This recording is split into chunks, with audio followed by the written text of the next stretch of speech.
আমি ইচ্ছা করে ক্যানিং থেকে শওকতকে নিয়ে এসেছি।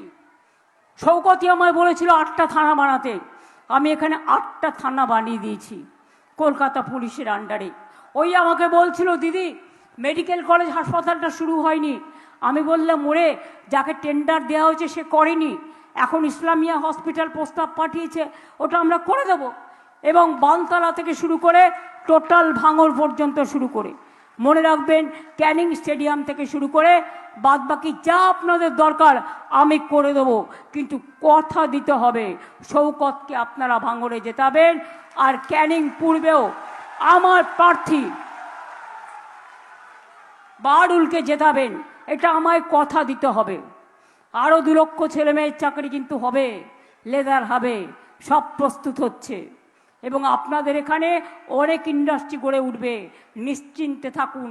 আমাকে যেভাবে শওকত বলবে বাহাদুরকে নিয়ে আমি সেইভাবেই কাজ করব।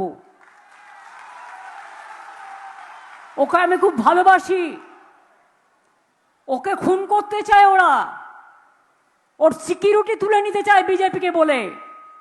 আমি সব খবর রাখি, যদি কোনো রকম সিকিউরিটি তুলে নিয়ে ওর প্রতি কোনো হামলা হয় তাহলে কিন্তু আমি ছেড়ে কথা বলবো না, প্রশাসনকে জানিয়ে রাখলাম।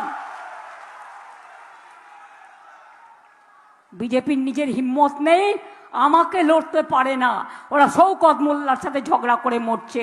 আর ওই নেতাগুলো বহিরাগতদের সাথে হাত মিলিয়েছে, আমাকে লড়বার ক্ষমতা নেই, ওরা শওকতকে লড়াই করছে। আমি যদি বাহাত হই, শওকত আমার ডান হাত, এটা মাথায় রাখবেন।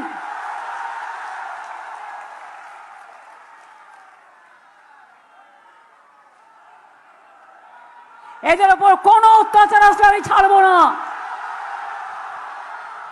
বিজেপির নেতারা 20টা করে গাড়ি সেন্ট্রাল ফোর্স, 30টা করে গাড়ি নিয়ে আর পুলিশ নিয়ে দিল্লির ঘুরে বেড়াবে, আর শওকতদের সিকিউরিটি কেড়ে নেওয়া হবে। কারণ BJP vanish washing commission order দেবে।